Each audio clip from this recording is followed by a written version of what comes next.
J'ai aimé 4 fois, et 4 fois j'ai cru mourir. La voix est posée, grave, comme si chaque mot pesait une décennie. Dans l'ombre d'un salon parisien, Carole Bouquet fixe la caméra. Ses yeux ne fuient plus rien.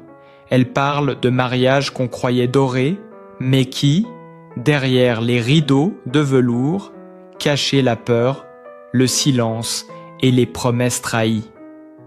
À 68 ans, l'icône brise enfin le pacte du secret. Ce que vous allez entendre n'est pas une confession, c'est une délivrance. Sous les projecteurs, Carole Bouquet incarne la perfection française. Beauté sculptée, regard de glace, élégance absolue. Égérie de Chanel, muse de Buñuel et de Blier, elle devient l'image même du mystère et du raffinement, symbole d'une époque où tout semblait lui appartenir, sauf la paix intérieure. Paix. Pendant des années, elle n'avait rien dit. Rien laissé paraître, ni sur les plateaux de tournage, ni devant les caméras, où son visage, immobile et souverain, semblait défier le temps. Mais derrière cette maîtrise parfaite, Carole Bouquet portait des cicatrices invisibles, des blessures scellées sous la soie et le parfum. Aujourd'hui, à 68 ans, elle accepte enfin de lever le voile, non pour raviver la douleur, mais pour raconter, calmement, lucidement, comment l'amour, 4 fois, l'a conduite au bord de l'abîme. Elle parle de ses mariages comme on évoque des films qu'on n'a pas choisis, avec des scénarios imposés, des dialogues étouffés, des fins sans éclat. Le premier, celui de la jeunesse, avait le goût des promesses naïves. Elle croyait qu'aimer suffisait à tout réparer, qu'un regard pouvait guérir l'absence d'un père, qu'un foyer pouvait combler tous les silences d'enfance. Mais très vite, elle découvre la désillusion. La passion n'efface pas la solitude. Dans les couloirs d'un appartement trop grand, elle apprend le prix du silence. Elle, qui brillait sous les projecteurs, se retrouve souvent seule face à un homme distant, admiratif en public, indifférent en privé. C'est là, dit-elle, qu'elle a compris qu'on peut être deux, et pourtant, terriblement seule.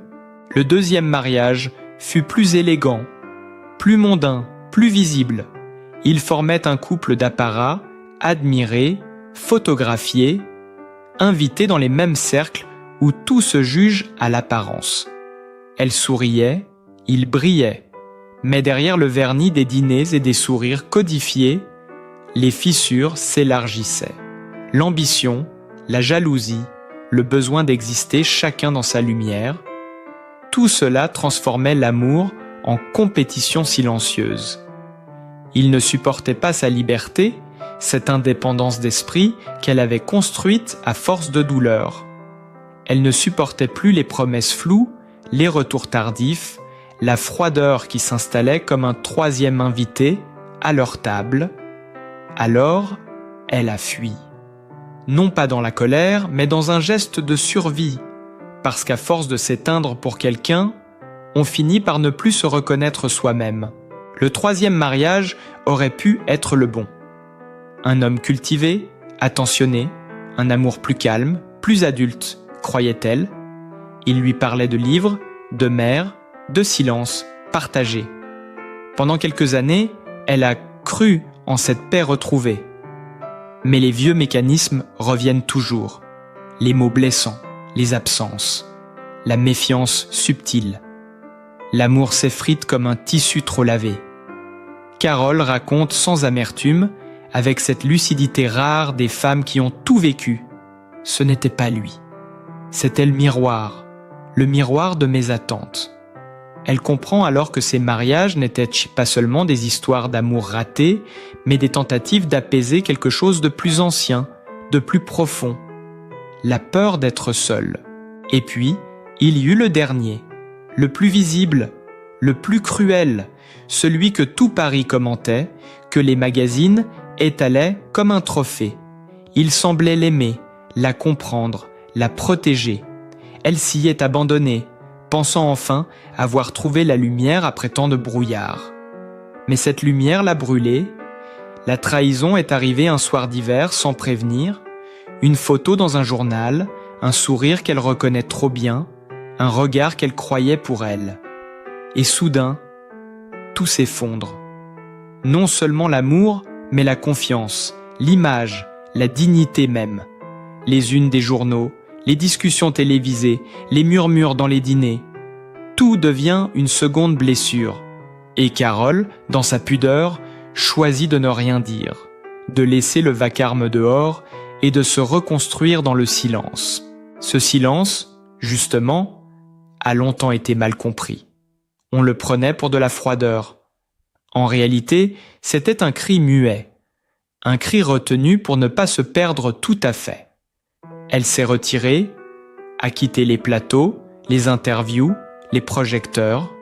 Dans sa maison, au bord de la mer, elle a appris à respirer à nouveau, à marcher seule sans sentir le regard des autres, à se souvenir sans douleur. Elle raconte que c'est là, dans cette solitude choisie, qu'elle a compris que ces 4 mariages n'étaient pas des échecs, mais des étapes. Chacun d'eux l'avait brisée d'une manière différente, mais chacun lui avait aussi appris à se redresser. Les hommes qu'elle a aimés, dit-elle, n'étaient ni monstres ni sauveurs.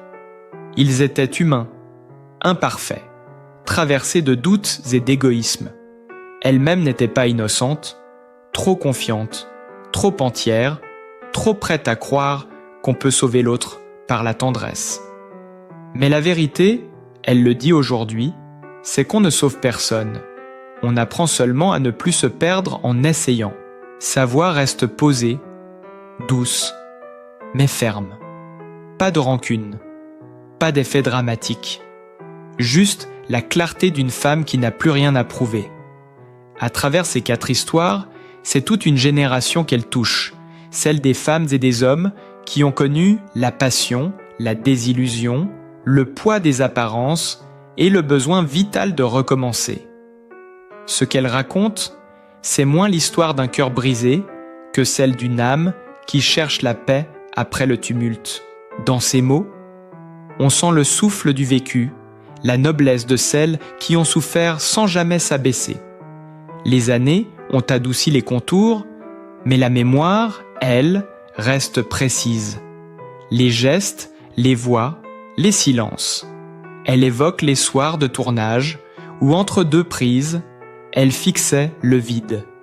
Les dîners mondains où, sous le rire des autres, elle entendait déjà la distance. Et ces nuits, enfin, où elle comprenait que l'amour, pour durer, doit d'abord naître de soi.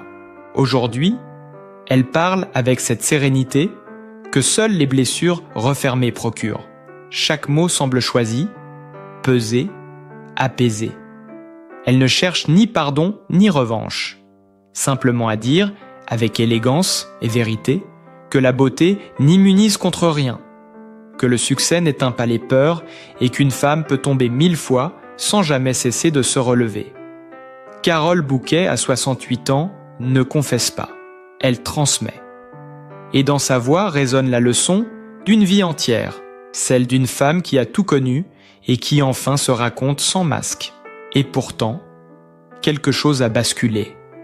Dans ce silence qu'elle s'était imposé, un soir d'hiver, Carole a compris qu'il ne suffisait plus de survivre. Elle raconte ce moment comme on se souvient d'un réveil brutal. Ce n'était pas un cri, pas un effondrement spectaculaire, mais une clarté soudaine, une certitude qui s'impose sans bruit. Il fallait reprendre le contrôle de sa propre histoire. Non plus se protéger derrière des images, ni se réfugier dans les souvenirs, mais oser se choisir, elle. Ce tournant, dit-elle, est venu d'un détail presque banal. Un vieux scénario, retrouvé dans un tiroir.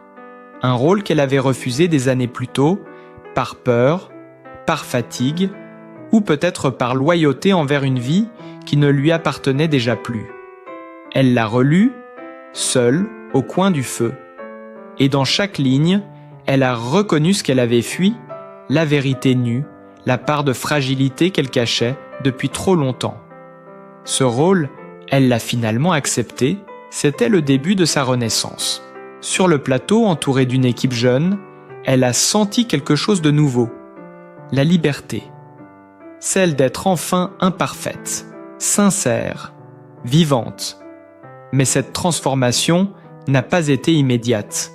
Elle a d'abord dû affronter la peur du regard, la tentation du repli, le murmure des journalistes qui l'observaient, cherchant encore des traces du scandale. Elle a appris à ne plus répondre, à ne plus justifier, à laisser parler les autres pendant qu'elle avançait. Carole a compris que la véritable force, ce n'est pas de se défendre, mais de ne plus se sentir attaquée. Et cette force-là, personne ne pouvait la lui retirer. Les proches l'ont vue changer, moins de maquillage, plus de rire, moins de mondanité, plus de sincérité. Dans les interviews rares qu'elle a accordées, sa voix était différente, plus lente, plus grave, mais étrangement lumineuse.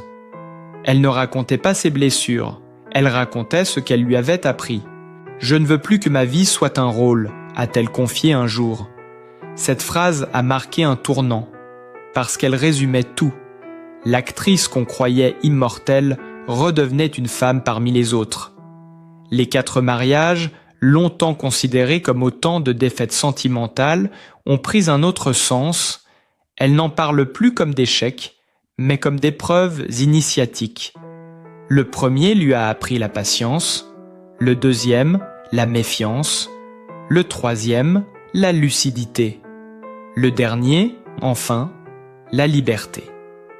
Elle dit avoir compris que chaque rupture était une mue, un dépouillement nécessaire pour retrouver son propre souffle. Car la douleur, quand elle ne détruit pas, polie. Elle façonne une force tranquille que rien ne peut acheter. Il y a eu aussi, dans cette période, une révélation plus intime, presque spirituelle. Carole, longtemps méfiante envers toute forme de croyance, a découvert dans la nature, dans la lenteur, une manière de se relier au monde. Elle passe des heures dans son jardin, à soigner les vignes, à sentir la terre. Là, entre le vent et la mer, elle dit avoir retrouvé la paix qu'aucun amour ne lui avait donnée. « Je ne veux plus être aimée pour être consolée, mais pour être partagée », glisse-t-elle avec un sourire. Dans cette phrase, tout est dit. La réconciliation avec elle-même, la fin d'un cycle. Le plus bouleversant reste peut-être sa relation avec le temps. À 68 ans, Carole ne le redoute plus. Elle le salue, presque comme un allié. Chaque ride, dit-elle, est une cicatrice de lumière. Chaque silence, une victoire sur le vacarme. Et quand on lui demande si elle regrette quelque chose, elle répond simplement « Rien, parce que tout ce que j'ai perdu m'a ramené à moi. » Ces mots, prononcés sans tristesse, résonnent comme un testament. Cette vérité qu'elle n'avait jamais osé dire, qu'elle avait passé sa vie à chercher le bonheur dans les autres alors qu'il était en elle, devient le fil conducteur de sa nouvelle existence. Elle choisit désormais ses projets, ses présences, ses absences. Elle dit non avec douceur, oui avec conviction. Dans un milieu où tout s'achète et se montre, elle préfère désormais l'invisible, la paix, la simplicité, la vérité. Et lorsque certains journalistes lui demandent si elle croit encore en l'amour, elle répond sans hésiter « Oui, mais pas celui qu'on promet, celui qu'on construit. » Ses yeux brillent alors d'une lumière apaisée.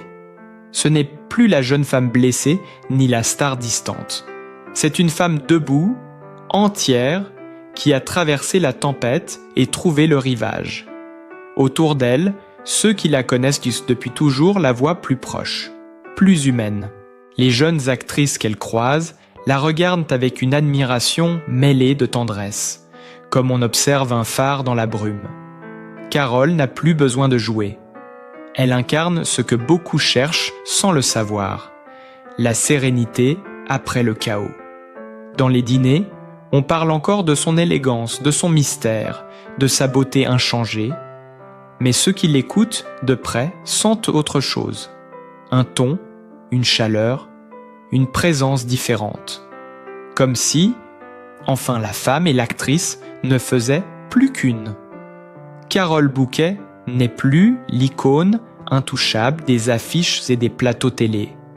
Elle est devenue ce que la célébrité n'avait jamais pu lui offrir. Une femme libre, débarrassée des masques, fidèle à sa vérité. Et c'est peut-être là, dans cette transparence retrouvée, que réside la plus grande révélation de sa vie, celle qu'aucun titre, aucun amour, aucune gloire n'aurait pu lui donner. Celle de s'être enfin choisi, après tant d'années à appartenir aux autres. Oh, il y a dans la voix de Carole aujourd'hui une douceur que le temps n'a pas éteinte. Pas celle d'une résignation, mais celle d'une réconciliation. On dit souvent qu'il faut tomber pour se relever, mais elle parle plutôt d'un apaisement lent, d'une renaissance discrète, presque silencieuse. Rien de spectaculaire. Pas de miracle soudain.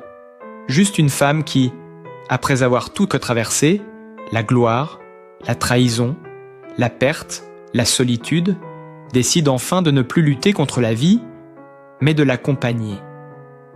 Elle raconte que cette renaissance n'est pas venue d'un film, ni d'un amour, mais d'un matin ordinaire. Le soleil se levait sur sa maison de Pantelleria, l'île italienne où elle s'est réfugiée depuis plusieurs années. L'air sentait le sel et la pierre chaude. Elle a fait couvert les volets et pour la première fois depuis longtemps, elle n'a rien attendu. Pas d'appel, pas de projet, pas de regard à conquérir. Juste ce silence habité par la lumière.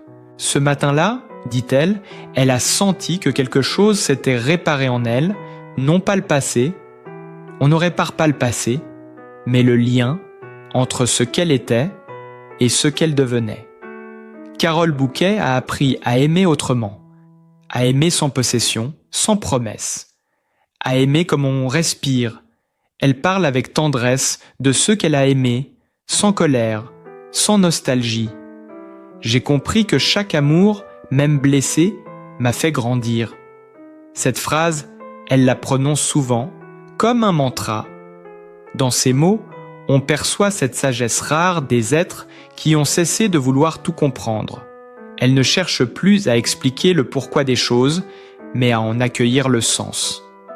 La vie, pour elle, n'est plus une succession d'épreuves, mais un mouvement, une alternance d'ombre et de lumière.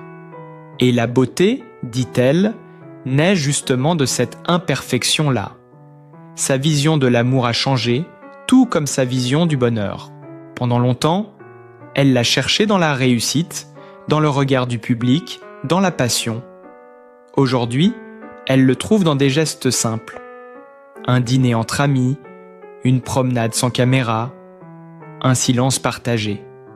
Elle rit en disant qu'elle a enfin compris la différence entre plaire et être. Plaire, c'est dépendre du regard des autres. Être, c'est enfin se regarder soi-même sans honte. Cette transformation s'est reflétée jusque dans son art. Les rôles qu'elle choisit désormais ne sont plus ceux de la femme idéale, distante et glacée. Elle préfère les personnages cabossés, humains, traversés par le doute. Elle y met toute sa vérité, tout ce qu'elle n'osait pas montrer avant. Certains réalisateurs disent non qu'elle n'a jamais été aussi belle, parce qu'elle ne cherche plus à l'être. Cette beauté-là vient de l'intérieur, de la paix retrouvée. Il y a aussi chez elle une nouvelle forme d'humour, presque tendre, qui désamorce la gravité. Quand on l'interroge sur ses 4 mariages, elle sourit. C'est beaucoup, non? Mais je n'en regrette aucun. Il fallait que je me perde plusieurs fois pour savoir où j'habitais. Ce rire, ce détachement, sont sa manière de dire que la vie, finalement, est une comédie dont on n'a pas toujours le scénario, mais dont on peut choisir la lumière. À travers ces mots, on sent qu'elle a trouvé une philosophie de l'existence très personnelle. Elle parle du temps comme d'un compagnon, pas d'un ennemi, du corps comme d'un messager, des cicatrices comme de preuves de vie. Vieillir, dit-elle, ce n'est pas perdre, c'est comprendre. Comprendre ce qu'on n'a plus besoin de porter. Cette phrase résume son cheminement, un allègement progressif, une délivrance de ce qui n'a plus lieu d'être. Carole Bouquet n'idéalise rien. Elle sait que la douleur laisse des traces, que la mémoire ne s'efface pas. Mais elle a appris à vivre avec, à faire de ses ombres une part de sa lumière. Elle dit souvent qu'il ne faut pas avoir peur du vide, que c'est dans le vide que naît la création, la tendresse, le pardon, et elle ajoute « Le pardon, ce n'est pas excuser, c'est arrêter de se venger ». Dans ces mots, il y a toute la noblesse de sa trajectoire, une sagesse forgée dans le feu, mais adoucie par le temps. Aujourd'hui, elle ne cherche plus à plaire ni à convaincre. Elle cherche à transmettre. Aux plus jeunes, elle répète qu'il ne faut pas avoir peur de tomber, que la fragilité est une force quand on sait la regarder en face.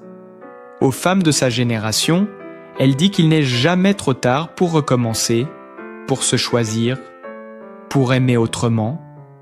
Et à tous, elle rappelle que la dignité, c'est aussi de savoir se taire quand tout le monde crie.